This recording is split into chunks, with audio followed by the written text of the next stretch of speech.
Okay.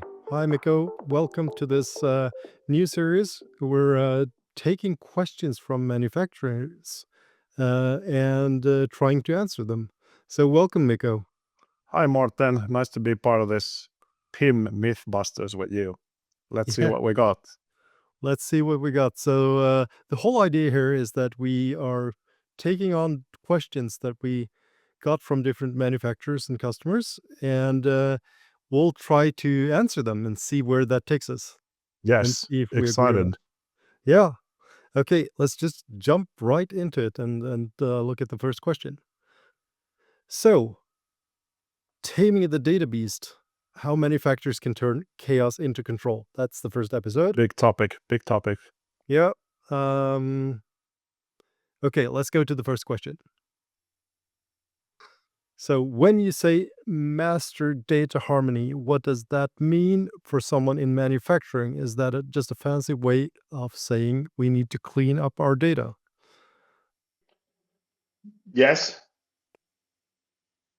Yeah. Short answer. That's what I think too. So it's actually as simple and as difficult as that. It is master data harmony is all about having your ducks in a row and having the order in the data. I think it's that simple. Yes, absolutely. And to tell you the truth, I haven't met a company yet who has all of their data in perfect harmony, in perfect order, to be honest. Very few companies exist, at least according to my experience, that have all their ducks in a row. Everybody has data issues. Everybody has, especially with product data in manufacturing, you're dealing with, data landscapes that are complex, and there's no way everything is always in perfect harmony. But that doesn't remove the need to aspire and to move towards greater data Yeah, harmony. And absolutely. and you need to clean your data. Yeah, Sorry and to it's say that.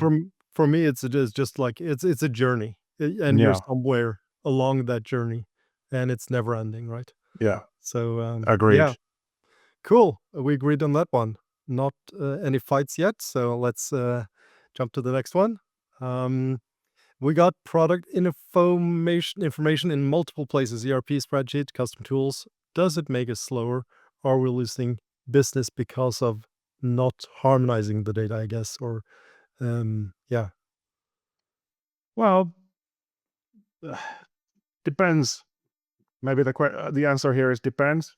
Um, it of course makes.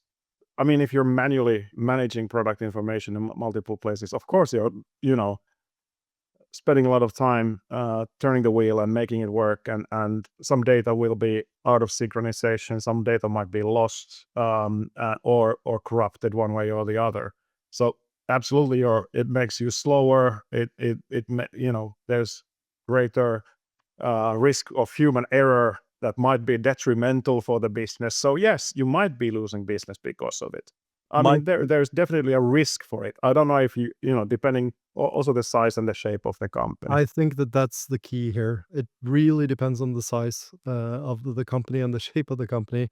I mean, if you have 1,000 products and you're a manufacturer of very specialized things, it might not be that big of a deal. If you're a company with millions of car parts or whatever, if you have that in multiple places, of course it makes you slower. So it really depends on your business too. Yeah, and we know. I think it's somewhat a joint customer of ours who has 11 ERPs, right? Yeah, that's So true.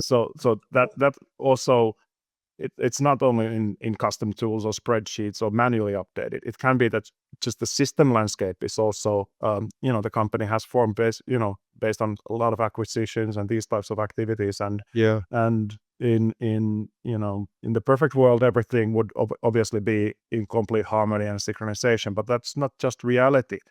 Production processes are dependent on these very specific ERPs, and you're inherently dealing with a lot of complexities there. So Absolutely, absolutely.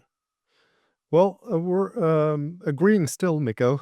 yes, surprisingly. This is, Second question, and we're like yeah, 100% yeah, in we're agreement. aligned. But let's jump to the next one and see if there is something there. So we're on a monolith and keep hearing about composable architecture. Is it just another buzzword, or can it actually help in data consistency? I think that's a strange question, but we'll try and answer it. Yes. Do you want to go first, or should I? Well, maybe I'll try and go first.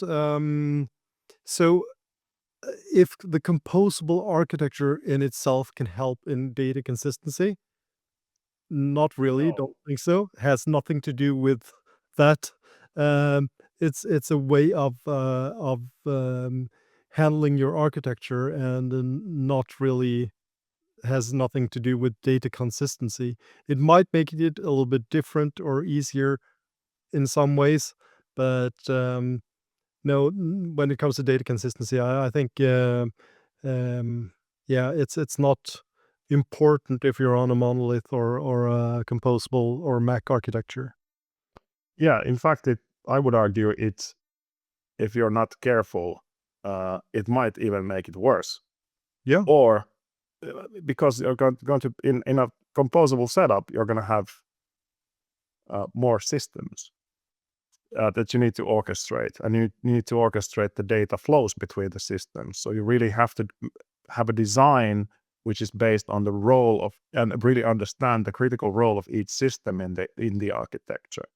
So absolutely. I think the risk here is that you end up having the same data across all of these systems, and then you're going to start, have having more problems with data, keeping it consistent, right? So in fact, well, it's not a buzzword, but unfortunately, I don't think it really helps with data consistency, except if you have a stellar design in your architecture where you have very well defined roles of each system and the data flows between them, actually ensuring that the data is more consistent and actually stored in the right place at the right time for the right parts of the That's business. that's true. That's true. Yeah. Well, let's keep going. We're Let's still just go. in the beginning here. Yes.